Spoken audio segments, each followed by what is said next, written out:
Hello, I'm Osiris and I'm a cheapskate. So my contract with my old budget phone expired and it's time to get a new contract for a budget phone. And I got a free Prime Video for a few months. So if you get something for free, I'm gonna obviously have to use it. I know what you're thinking. Osiris, big name. 38 subs, this is obviously a paid advertisement for Amazon Prime Video. It's hard to believe, but it's not. Amazon's only got like 2 good football series, the Man City and the Tottenham, and like a handful of anime, which I never heard of any of them except for Vinland Saga. So I watched Vinland Saga and I binged it like crazy because I loved it. It's about Vikings and everyone loves Vikings, but we never saw it in a anime aspect.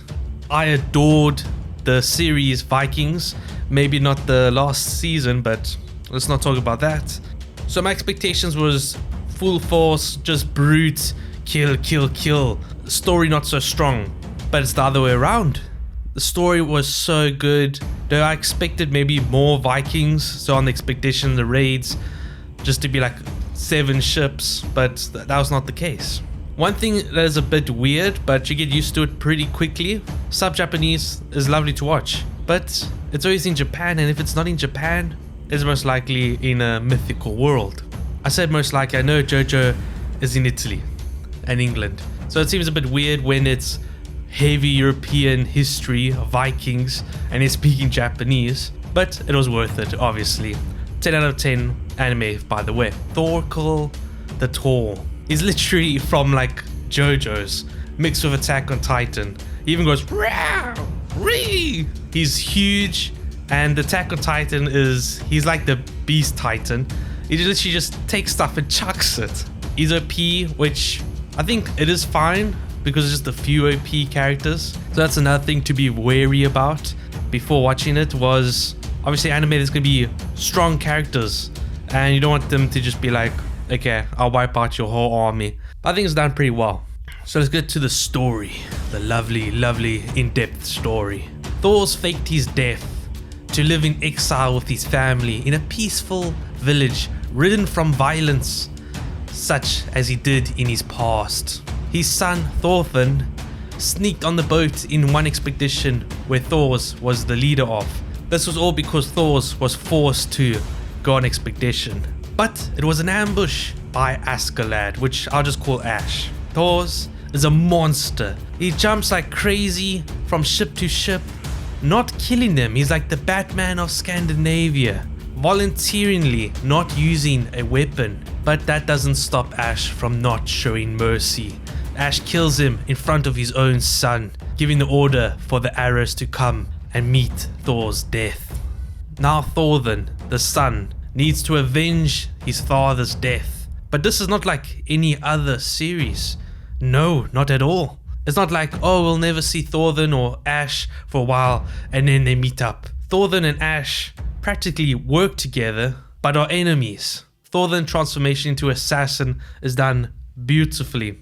Working with Ash, he'll do jobs, he will exceed it very well, and the reward for Thorfinn would be a duel against Ash. A duel that he plans to kill Ash.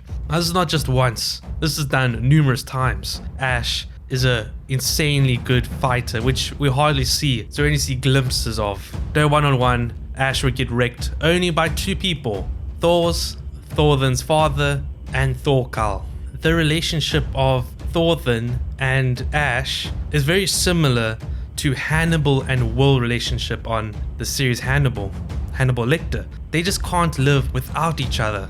It's almost like their destinies are for each other. There's also a prince that I legit thought that it was Thorfinn's sister, because they make it kind of look like, who is this? So I was like, I was gonna bet my house. That must be Thorfinn's sister, has to be. The only thing we heard about the mother and sister after the expedition and everything was the mother's health was not so good. So the prince, called Canute, spelled very weirdly, is accompanied with a 23-year-old priest, which asks us puzzling thoughts, which is very hard to describe to people. Is it love or is it discrimination? So obviously if you watch Vikings, you'll know the Christian priest, Athelstan, the most shockingly well done character. Over the course of season 1, Thorfinn is more turned into a back character, secondary character over time, because later it's more about the power grabbing due to the dying sickly king, which is the father of Canute. It is hard to fathom that such a hated character like Askeladd is loved later on. It's like he redeems our faith in him. Now Ash and Canute must play their cards right due to the king not having any faith in Canute and rather having Canute's brother as the next in line. Now the big question looming throughout the season, what is Vinland? A promised land? Or is it not physical land, but it is a place you make it yourself? Is it about the journey along the way? Thank you for watching my video. I can't wait for Vinland Saga Season 2. I am not going to read the manga because I really enjoyed the anime. Subscribe if you haven't, and what do you think Vinland is?